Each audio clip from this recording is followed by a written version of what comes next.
Hey guys, welcome back to another episode of the AltMed podcast. If you're enjoying these podcasts, please remember to hit like and subscribe wherever you get your podcast feed. I'm Andrew Dowling. With me, as always, my co-host Mitch Kurtz. How are we, Mitch? We are well, in fact. Thank you, Andrew. You look well. You're looking actually a bit younger than usual. I think it's the haircut. Anyway, A bit of whiskey. for those just listening and not getting a visual, yeah, Mitch is looking like he's about 12 years old currently. But anyway, compliments to your hairdresser. But that's not why we're here today. We've got a special guest. He's the managing director and compound pharmacist from my compounder. It's none other than Craig Frawley. Craig, welcome to the show. Hey Andrew, and nice to see you, Mitchell, looking so sharp today. Actually, it's my new cannabinoid therapy, actually. It's got nothing to do with the haircut. Oh, looks like it's whiskey therapy where you are. Yeah, Anyway. it is. It's ethanol. Now, because we haven't had you on before, Craig, it is customary that we typically just get a little bit of a bio off the top. So do you want to just maybe talk to us about how you found your way into medical cannabis? Yeah, well, look, it's been a long journey. I think we're 8 years in, and look, I've got a very close colleague in fact, he's probably one of the world's most preeminent interventional pain specialists, and so operates out of Melbourne and Sydney. And about 8 years ago, he was attending conference I think in the US, and this is a guy that puts a lot of stimulators and spines and so on. And I caught up with him and he said, "Hey, Craig," he said, "there's a lot happening over there with, cannabinoids and pain. Can you get any?" And, being the industrious sort of little pharmacist that I was, I thought, well, I don't know, but I'll really give it a crack. So I think that about a year later, after a lot of emails, a lot of telephone conversations, and a whole lot of work, our first import arrived, and to put it into context, I think when our import arrived, there'd literally been about 20 SASB approvals for cannabinoids in Australia. So it was literally just like we'd landed on the moon, and Wow. and so there was really only the guys in Burleigh Heads and us who had had cannabis. And so the first import rolled up. I'll never forget it. It was we had 5 kilos of sort of mid-grade THC flower arrive from Canada, and arrived in 5 polystyrene boxes. And Wow. you can imagine the look in our face, when we open them up and we're just standing there looking at it going, wow. Yeah. We just couldn't believe our eyes. And I think we stood there all for about 20 minutes, just scratching our head, just going, we couldn't quite believe what we'd done. And so it was pretty funny. And Well, can I just jump in and just to ask? yeah, I have heard all sorts of reports about the early days of the medical cannabis industry in Australia and just people paying crazy amounts for these products, right? Just because of obviously Yes. the scarcity, limited supply chain Mm, options. mm. I think at one point somebody told me that a kilo of CBD isolate once upon a time was like $50,000 or something.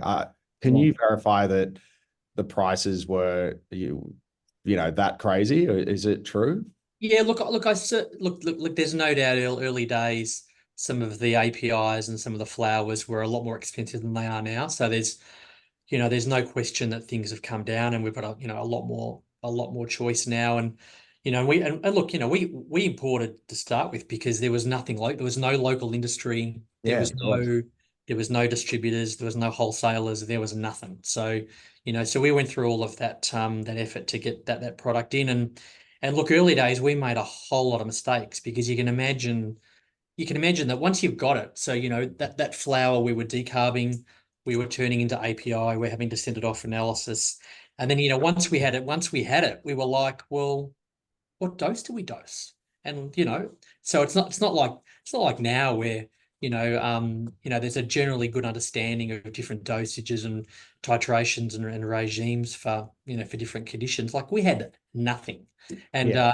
And, if you consider most of the markets were rec markets, there weren't too many medical markets around the world that you could lean on and you could get information. And so, I mean, I remember the first product we made, it was a 5 milligram CBD capsule.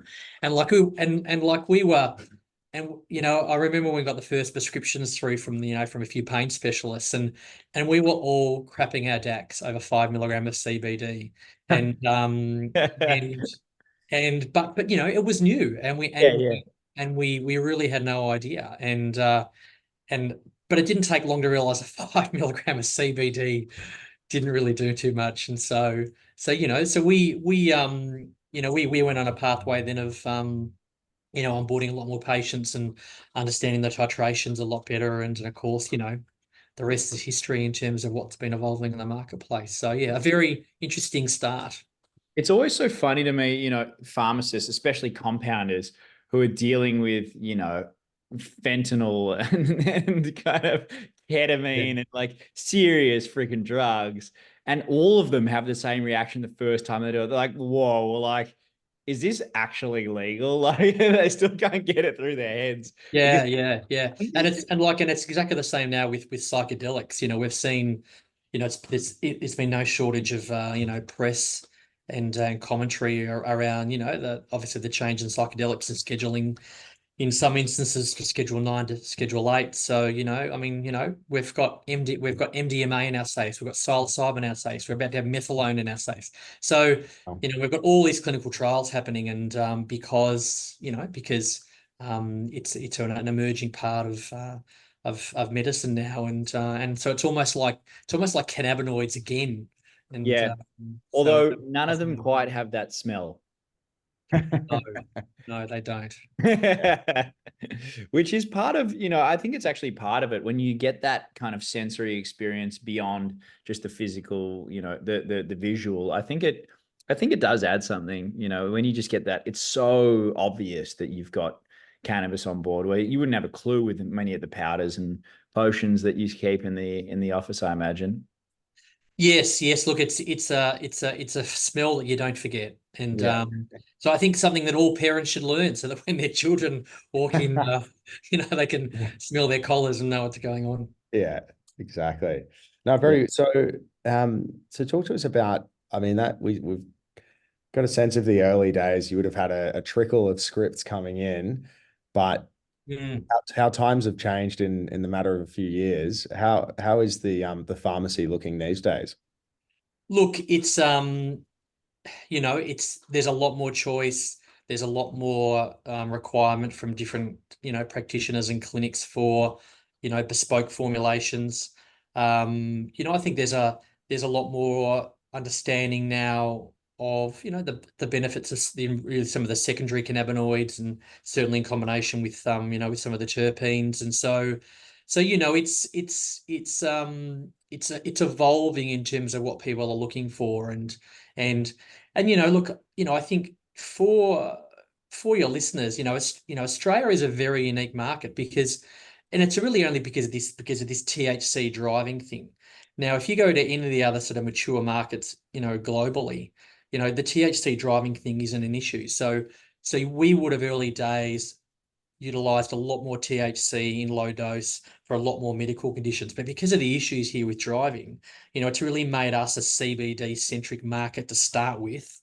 And then we put people onto different combinations of THC and other cannabinoids, where if that wasn't the case, most people, well, almost all people would go onto some sort of, THC slash CBD slash secondary cannabinoid formulation from dot. So it's a weird market here. I'm sure we're all hoping that's a regulatory change that will, evolve and fix itself up. And then I think that then, we'll have much better patient outcomes from that, because there's no doubt that early days, when we were doing a lot more CBD isolate and we were doing a lot more just CBD, dominant products, that the people out there just didn't get really the benefit that they were looking for or hoping for. Whereas, I think fast forwarding, and if we could have, a bit more opportunity to put some of those patients on, the sort of the more modern approach to cannabinoid use now, they would get a benefit. And it's and it's a shame that, and I hope that we haven't lost them, to the market. But that's the issue when you've got these emerging medical markets. We do learn on the run a little bit, and from therapeutics, and we get better at it all the time. Absolutely. No, the driving one is a massive issue. We recently had on the podcast actually David Eddershank from Legalized Cannabis Victoria, and I know efforts are underway. I think it's just Tasmania at the moment where you can drive with a script for your medicine. So yeah, definitely keeping an eye on that, and also just workplace testing as well. But yeah, I mean it's the concern to your point about whether you've lost a patient. I'm so curious to know how many people went to a cannabis clinic 3 or 4 years ago. I think about this probably more often than I should, but went to a clinic, got prescribed a CBD isolate product at a really low dose. It did nothing for them. And then they go off and just tell all these people, yeah, medical cannabis, it's snake oil, it doesn't do anything. So I imagine there is a cohort that we have already lost, but anyway. Yeah, plenty. But anyway, look, it is what it is. So we're getting better at it all the time. Yeah, nice. In terms of some of the major changes over that time period, like obviously dosing formats would have to be one of the biggest ones, surely. What you started off making, just to say a simple 5 milligram CBD capsule versus what we have now, like, I was saying before we jumped on, troches, suppositories, we've got vaporizers, we've got, I guess, lozenges and patches and things like this. Like, obviously it's quite an advanced market compared to where we started, gummies and things like that coming in.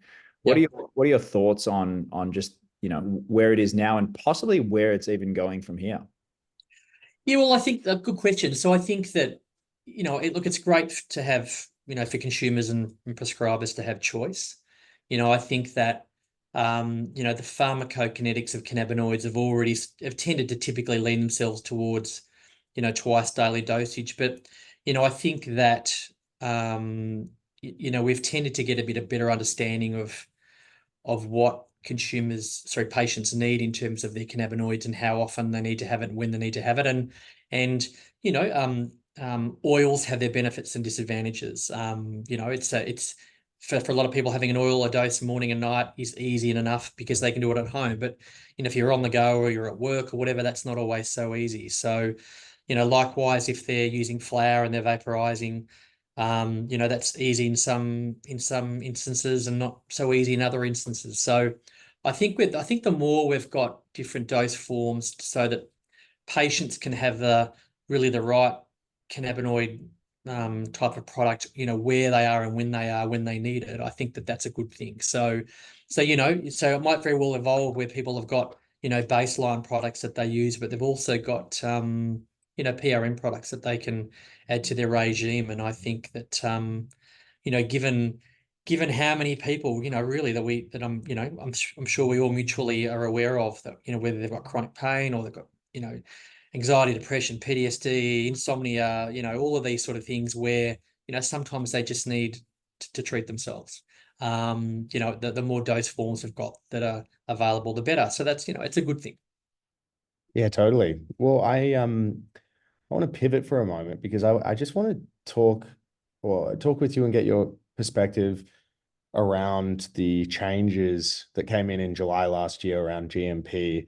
The TGA at a distance appears to, on the one hand, the right of a compound pharmacist to compound in the first place occurs as a result of our therapeutic goods legislation, but they don't seem to like some compounders in our medical cannabis space. What's your sense of the TGA's more recent interest in compounding of cannabis?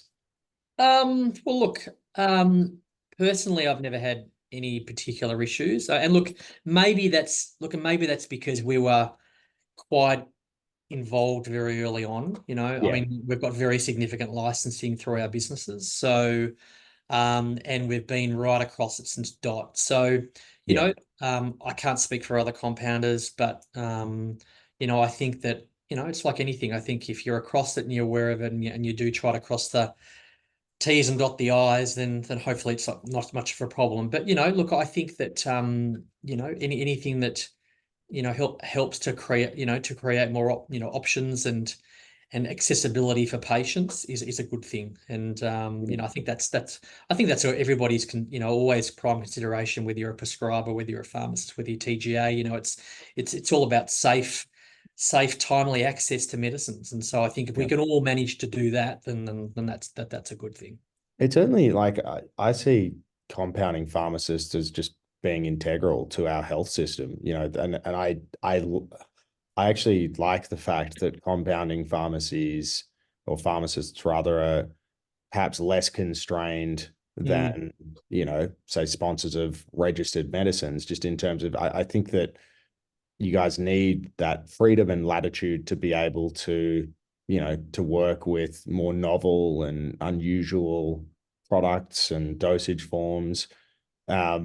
So I certainly, I hope that that the TGA still allows for that, really, is my sense. Yeah, look, and I think they will. And I mean, this market too. I mean, believe it or not, I'm not 29 anymore, so I've been in pharmacy a little while. I And believe it. I was going to say, you do look 30 for yeah, sure. Just get a haircut like me, apparently. thanks. Yeah, just some more hair would be good. But I mean, this is the first therapeutic class, in my career in pharmacy. So, which is, heading towards 30 years that I've ever seen that's been consumer driven rather than pharma driven. Because normally, like if you've got a new drug, so it's a new drug for, whatever it is, you go through clinical trials, you nominally prove that it works, get it registered, and then you go into the hustings to primary care, whatever sector it is, and you shake the shingle and say, hey, our new blah blah blah does or whatever, and then doctors prescribe it. People Yep. prescribe it. This is the first therapeutic class where consumers drove the regulatory change. I mean, that's why it's happened. There's not too many registered options out there, and most of the things that we're dispensing aren't registered. Very much, similar but different, but also a lot of similarities to to what is now the vaping market. Consumerized products now pushed into the medical sphere, and there's no registered medicines, and so the regulatory environment has had to change to adapt and to evolve, with that. So, I'm glad I'm not a regulator. It's certainly not easy, but it's quite unique. It's the first time that the consumers have driven regulatory change rather than the other way around. Yeah, that's a very astute observation. I hadn't thought about it like that, and it's I suppose Well, I'm a bit special, Andrew. So no, right. give me. I suppose you'd say the same is true as well for Yeah. MDMA and psilocybin. That very much consumer led, but yeah, it's I would say know that they were mooting the idea of having a standalone separate regulator at one point in terms of dealing with medical cannabis, and it's sort of sometimes I do think the TGA is a bit of the wrong fit sometimes for cannabis, given most of the products are unapproved. I know the TGA would like more approved or registered medicines. I'm sure they would. I'm sure. Look, I have no doubt that, in all of these sort of emerging spaces, they'd like a lot more registered products. But, yeah, as we all know, there are barriers and cost barriers and competitive advantage barriers to these pharma companies, willing to put the money in yeah. to get that to happen. And I honestly don't think it's worth it. Like, I don't know why anyone would in a market where the model is there for unapproved medicines to be supplied. I don't know why you'd spend the money other than maybe one day seeking pharmaceutical benefit scheme handouts. And but even then, I'd be very surprised if anyone. Don't you get that if you're not registered? You get subsidies for. No, subsidies are for ARTG registered. That's right. Oh, You I have thought to. there was also subsidies for non-ARTG registered. Okay. Or, I have never heard of that. no, Maybe through DVA, maybe. I thought for like, okay, I might be getting it confused, but in any case, I think that You're only 12 years old, so you got lots of learning to do ahead of you. it's actually true. Too funny. No, I kind of want to switch back to some of the product formats because that's my area of interest. Specifically gummies, which is kind of a topical one at the moment. Not exactly, you know what I mean. Is that something that well, there's two things I want to talk about, gummies and then switching to veterinary, because I know that veterinary products are pretty much exclusively compounding made products. And I've even heard of or seen pig's ears with CBD and this kind of thing, which is pretty hilarious to me. I personally prefer my pig's ears without CBD. Yeah, But me too. but maybe I'll just switch straight into the veterinary products. Is that the kind of thing that you make? Are you seeing a huge demand increase for veterinary products? Yeah, what does it look like on the ground? Yeah, look. Well, again, our four-legged mammals, and other mammals, I suppose. They've got the ECS like we do. There's no doubt that there's certainly more interest in the veterinary space. Look, not dissimilarly to the human market. I mean, if I rewind again, the first 500 prescriptions that we got early days were probably from like 3 doctors. And it was hard work getting doctors to prescribe it. And I get all that, I completely understand why for many people in primary care and also for vets, it's a bit of a scary space to get into for the first few patients. But look, as we all know, cannabinoids have a very high safety profile. And as I say to the to the vets, the great irony is that we normally test medicines on animals and give them to humans. Cannabinoids is the other way around. We've been testing it on humans, and now we're giving it to the animals. So it's almost like we've been the test dummies for the veterinary market. Yeah, well, it's also I think it's fair to say as well that there's not too many people necessarily working on the veterinary side.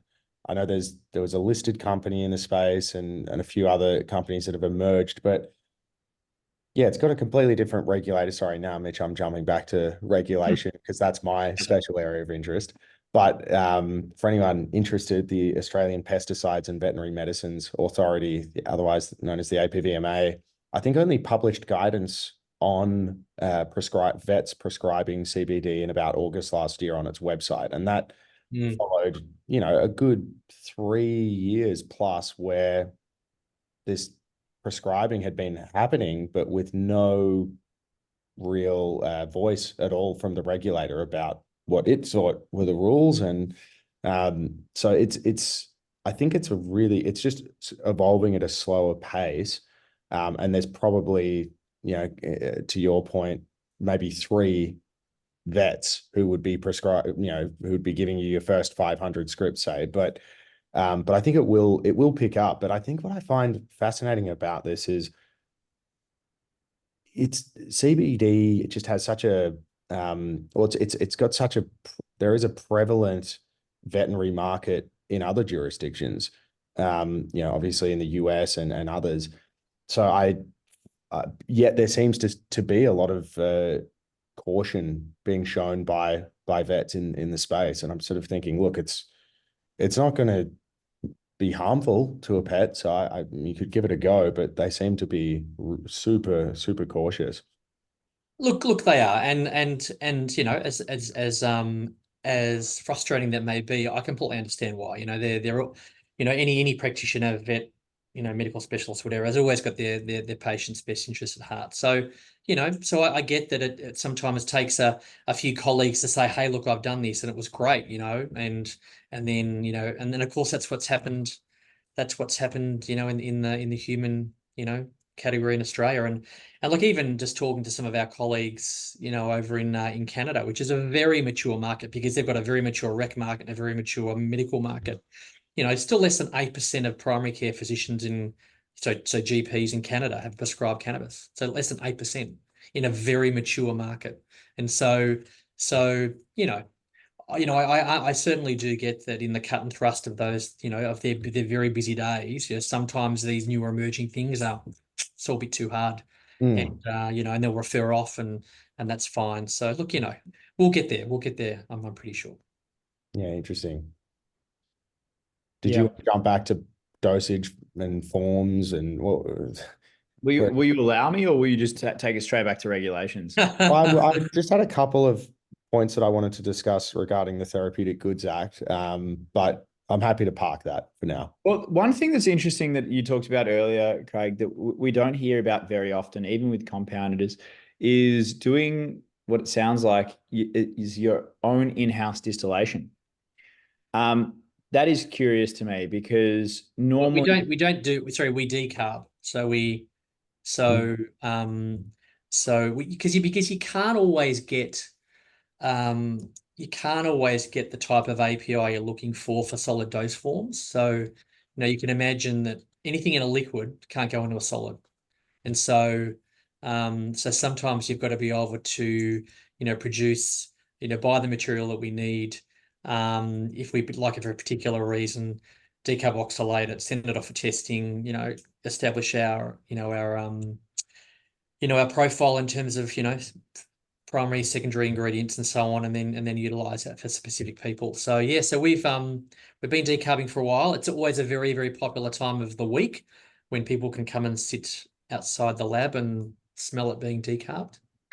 Well, when you say decarb, that can technically mean a couple of things. In your situation, are you talking about taking a resin and decarbing a resin, or are you talking about kind of like an ethanol? No. Look. So probably the most easiest way to think of it would be would be getting flour and then decarboxylating in an oven for X amount of time and an X amount of temperature, and then so that will then convert all of the acid forms of those cannabinoids into their free form, and then we can send them off for assay. So when you say that, what's the purpose of that? Would you crush them down and put them in a capsule, for example? Yeah, so for us, it's a very handy way to turn specific flours or specific resins, which are don't have free cannabinoids in them, and having the ability to massage the acid form and the free form of those cannabinoids, and so yeah, it's very, very useful. But then you've also got a solid. The beautiful thing about solids is they can go into liquids or solids. So you can pick any dose form, you can stick them in. Whereas if I've got a liquid extract or anything like that, by and large, I can only put it into liquids or into maybe dose forms that I can set. So it's it just most of our, not all of our product, in fact, most of our product we don't need to decarb. We can buy it in the form we want. We can mix it in the form we want, but specific things and some quite specialized products, we do like to sort of, keep it the old-fashioned way, and it gives us a lot of flexibility and some really cool ability to really drive home some of those key ingredients we're looking for. So Can I ask? Do you actually do any extraction then yourself, like mini ethanol or anything like that? No. We could. We've actually thought about it a few times. In fact, we came very close once to buying an ethanol extractor, but look, sometimes crazy pharmacists, we just get carried away, and we need to have a little lie down and just think about it again. Well, this next question turns on you being a crazy pharmacist, but I wanted to know, can you just give us a bit of a high level on maybe just some of the more novel or interesting stuff that you've done in the lab, on the product side? Like, have you worked with wafers or done anything too crazy? What's been your experience there? Oh, look, we've certainly made things that didn't work, that's for sure. Tell us those. Look, I don't know. I should have had this question on notice with, Yeah, sorry. For some reason in my head, I was like, I wonder if he's done like you know, CBC isolate capsules or, you know, like, yeah. Look, I'm sure that, you know, you've interviewed some, you know, some very qualified pharmacists before, and I'm sure, you know, whether it's in the cannabinoid space or in anything we've made, you know, every now and then you'll go, right, we're going to use this formula, we're going to go boom, boom, boom, boom, boom, and then you make it and you go, oh, that's horrible. That's Yeah. just that's not Well, good. definitely there's been some reports on products being exceptionally bitter. I've heard of in terms of like nano emulsions, things like that. Water Well, soluble. do you remember, I think we were reading actually, we had Bonnie Goldstein, a very prominent American doctor, came on AltMed, and she, in her book, Cannabis is Medicine, talked about juicing cannabis in like a cold press. And the reason being that obviously you lose your analogs when you heat cannabis. So the idea is just, if you really want to get the THCA out of flower, if you put it through a cold press juicer, the problem is apparently it tastes horrendous. So you kind of one of those pinch your nose, throw it down the hatch, and make sure you've got a chaser on standby. Yeah, yeah. And look there, and you know, there's a lot more, you know, those acid forms, there's a lot more research to say now that it, you know, for quite a few things, they're actually better than the, you know, the free form, you know, Yeah. CBDA being a classic. So, you know, there's a lot more interest in that now. So, yeah, look, you know, look, there's a lot of drugs out there which actually taste horrible. And that's why, you know, you tend to have them in solid dose forms that don't stick in your tongue, you know, on your mouth very long, and you just swallow them. And Yeah. having them in liquids where you've literally got to sit there and, oh my God, you know, think about every gulp that you got to get down. It would be horrible. There's a few, not in, you know, cannabinoid land, but there's a few, you know, pediatric medicines that we do compound occasionally, and they are absolutely disgusting, Yeah. like disgusting. And I just pity the parents having to try, you know, take it home to try and get their 3 or 4 year old just to take 1 or 2 mil or something that is just literally foul. Yeah. Yeah, I used to hate Panadol as a kid, even just the small amount of contact Mm. that it might have with your tongue until, yeah, one day I had a parent that was pretending to be a compound pharmacist, needed to give me some Panadol, and they crushed it and put it in a teaspoon of honey. And I was like, oh, Panadol's not so bad. Yeah. Well, paracetamol is not a great tasting drug. It's pretty horrendous. Yeah. So it takes a lot of smarts to sort of, you know, to formulate that into liquids, which are pretty palatable and but you know, not Do, such do you have any flavor preferences as a compound pharmacist that you work with when you're in the lab doing, you know, gummies or something like this? Look, you tend to find that as you can imagine for full spectrum products, full spec products by and large tend to be a bit grassy, you know, Yeah. just because of the nature of the compounds and the terpenes and everything in there. So you can imagine, you know, most of the terpenes are very, you know, woody, flowery, greeny, you know, they're just, it's like walking through a forest, most of them. So you can imagine that certain flavors go okay with them and some do not. Mm. So whereas if you've got, the more refined it is, often then the more flavors you get that will work quite well with them. You know, your fruit flavors will work well and so on. But sometimes when it's quite you know, quite grassy, still quite, you know, terpene in Yeah. some spectrums, like, you know, choc banana is a good one, because it's, you know, it doesn't, sometimes those really bright flavors make it taste worse. Sometimes Yeah. you get quite sort of flavors which really sort of dull down a little bit. Yeah. So again, you just got to play around and Well, Mitch and I are happy to come to the lab sometime. You know what we like.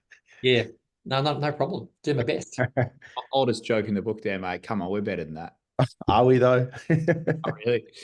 Hey, Craig, one thing I know that is not allowed at all in finished goods, but I'm just wondering if you've ever come across the compounding of cannabinoids or cannabinoid medicine with other active ingredients, because that's a big no-no in cannabis for finished. But yeah, just curious if you've ever been requested to mix CBD and paracetamol or so, I don't know, whatever it is, but Look, it's an interesting one. I've contemplated it a couple of times. of course, Just yeah. But yeah, look, I suspect that will happen.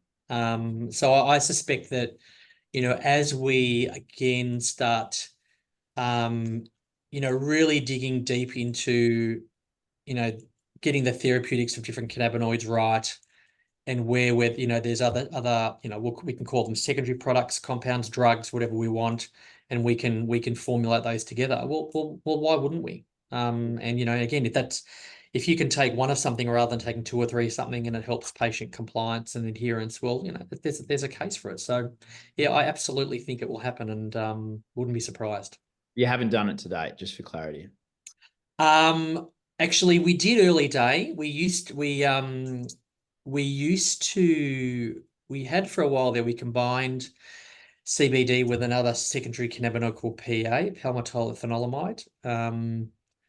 And there was quite a bit of research saying that, some research saying that if you use specific types of cannabinoids together, you get exhaustion of the ECS system, and you get lower therapeutics out of it. So in the end, we didn't do it anymore, and because there was a couple of clinical trials that came out saying, yeah, it doesn't work.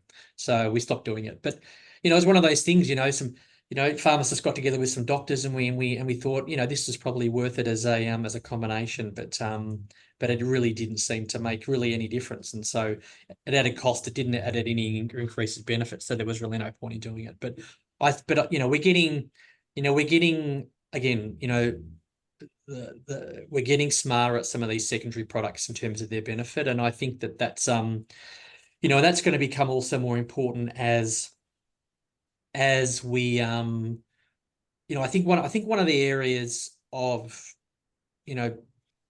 call it cannabinoid, but plant medicine that really doesn't have enough focus is the environment in which those flowers or that API comes from. Because I think, as I do have a bit of a background in winemaking, so I'll give you the grape analogy. You can grow Shiraz in the Mornington Peninsula, you can grow it in the Barossa, you can grow it in McLaren Vale, you can grow it Central Victoria, wherever you want to do. And we all know that the Shiraz is completely different. And the compounds that the cannabis cultivars will express are completely different depending temperature, daylight hours, humidity, amount of sunshine during the day, blah blah blah blah. So you can take the French term terroir, for growing grapes.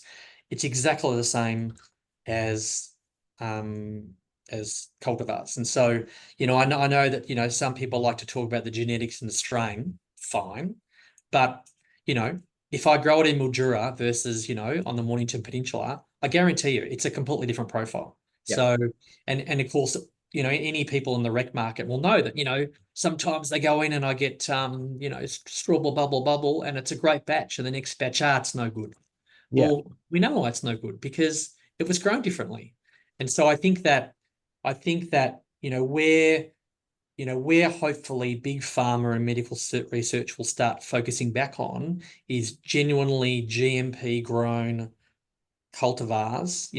So one of our affiliate companies, a company called Kensana, and they've got quite a lot of IP and patents in the wound space with cannabinoids, but they utilize technology out of, I think it's the University of Guelph in Canada, and that university, they designed essentially the Mars chambers for NASA. So so if you want to grow whatever plant, microbiological, whatever, in zero gravity, with zero air, with zero temperature, these chambers, they can adjust them in almost any way to alter what happens in those chambers. And so I know Kensana, they have their facilities which are coming up, which are very large growing facilities, are basically Mars chambers. And so they will adjust all of those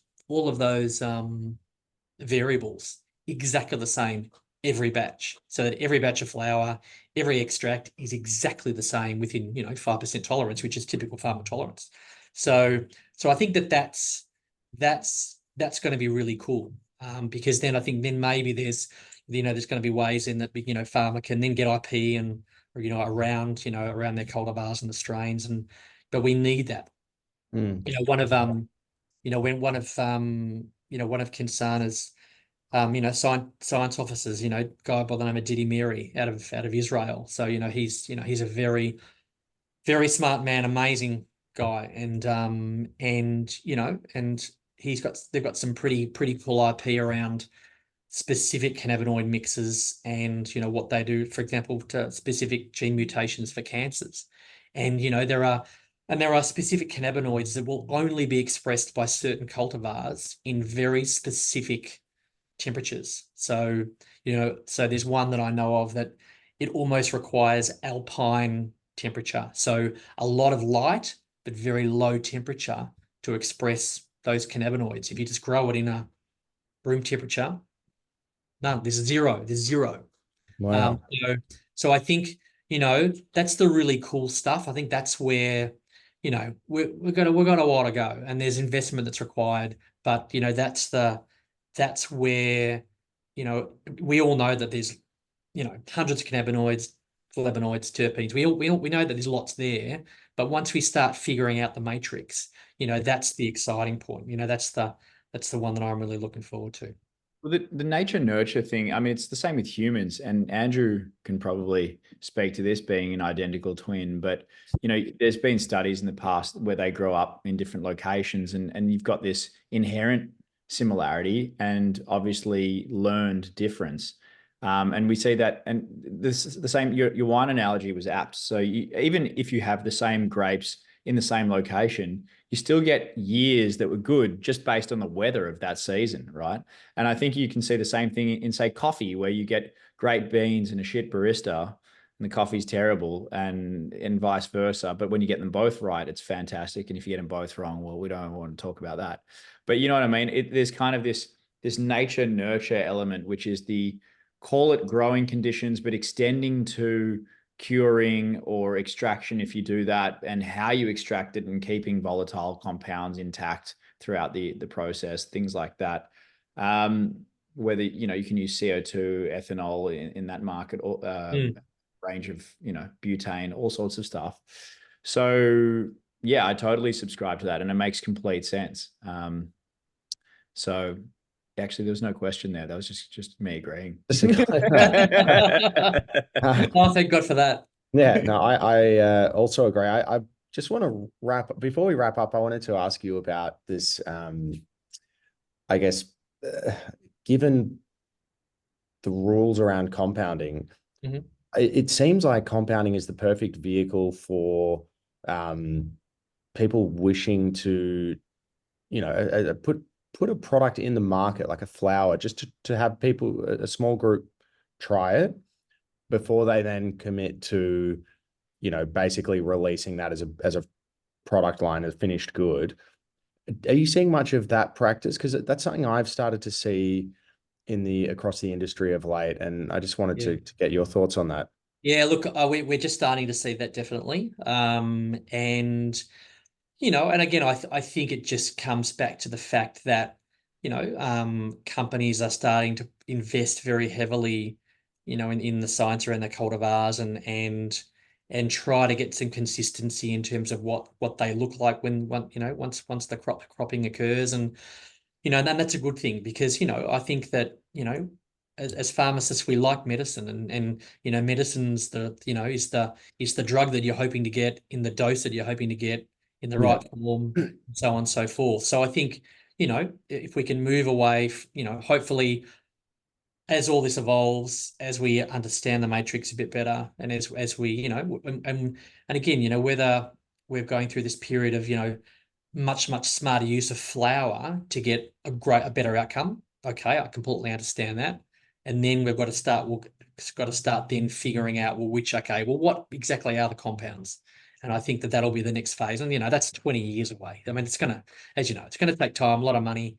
But yes, look, I think that is one of the benefits of our industry, in that we can, like we do, currently in the psychedelics market. I mean, there are no manufactured products, so we're making them for clinical trial. That's there was an article in the paper last week promoting, I think it was the first MDMA patient dosage, and we made it, and Yeah, that's cool.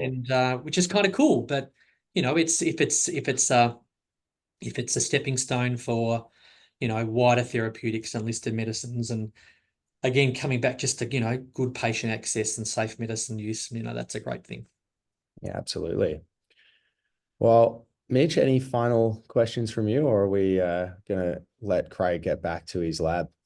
Final questions will just turn into an entirely new discussion around psilocybin and MDMA, which we may have to get Craig back. I didn't know it was you that did the first MDMA script. That's pretty cool. Yes, yeah. Look, it was really cool, and and look, and more happening all the time. So, what a fascinating therapeutic space that is, considering look, there's a lot of people out there that with intractable mental health issues that don't respond to the normal breadth of pharma offerings, and so again I think if we can safely find over time more options for patients, and then that's what it's all about. So I think that's something to be excited about. Yeah.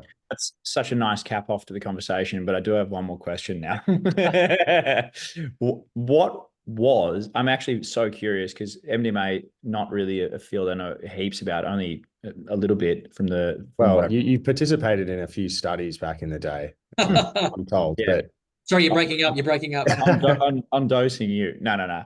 What actually is the dose for MDMA? Like what is because there's a big push in the alternative therapy space at the moment around this concept, and probably less in MDMA, but more in psilocybin, around this idea of microdosing, which is becoming huge overseas and in the States and whatnot. But usually I would, can I just jump in? I think two pingers usually does the job. No.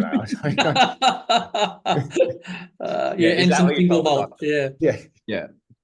Yeah. What is an effective dose, and how does it come? Like tell us. I'm just curious to cap off on that, considering you're the. Yeah, look, so there's a couple of different regimes being tested, and in fact, with a lot of the trials, there are a number of different regimes going through. So they go through ethics approval, and then they go through clinical trials. So there's a range of different ones which are going to be more standardized doses for 2 to 3 treatments, and there are going to be other regimes which are looking at that and or combinations of low dose. So there's because again there's the use of psychedelics, if you sort of wind back, back to the, back to the 60s, there was a lot more, use around them. And then of course, they went out of favor for all the right reasons. Well, probably for all the wrong reasons, but they got abused. And then, and now we're sort of suddenly realizing that, that pharmacologically and from a efficacy perspective, they're providing some pretty good outcomes for people. So, hey, what an amazing rabbit hole just to talk about next time in terms of, the type of regimes and microdosing and so on. Yeah, and I take that as Craig has accepted your implied offer, or actually it was an express offer, Mitch. But yeah, we'll have to get you back on the show, Craig, and do a deep dive on MDMA, and particularly given we're probably where your CBD dispensing was back in 2018 or 19, whenever you sort of started, and there was just that trickle of scripts coming through. So yeah, as your dispensing evolves, we'd love to check in and learn more about that space. Well, look, and it'll be a pleasure, and certainly from the psychedelic space, look, there's some really, really good peak bodies. Well, not for profits now doing amazing things in terms of education, and there's one in particular, Mind Medicine Australia, which they did just a phenomenal job in lobbying government and assisting lots of stakeholders within the community to elicit that change. So that's so good. So good on them. That's fantastic. So onwards and upwards. Indeed. Well, no, thanks, Craig. Always great to chat. We'll until next time, take care, and yeah, we look forward to the next one. Oh, look, thanks very much for the opportunity to chat, and Mitch is still looking great, mate. So keep it up. Mitch will be 13 when we next talk. Anyway. I'll go Absolutely. backwards if I shave it again. Shit. All right. I'm gonna Thanks, wrap it up Craig. there. Thanks, Craig. We'll See you speak soon. guys. Take care. We'll speak Cheers. soon.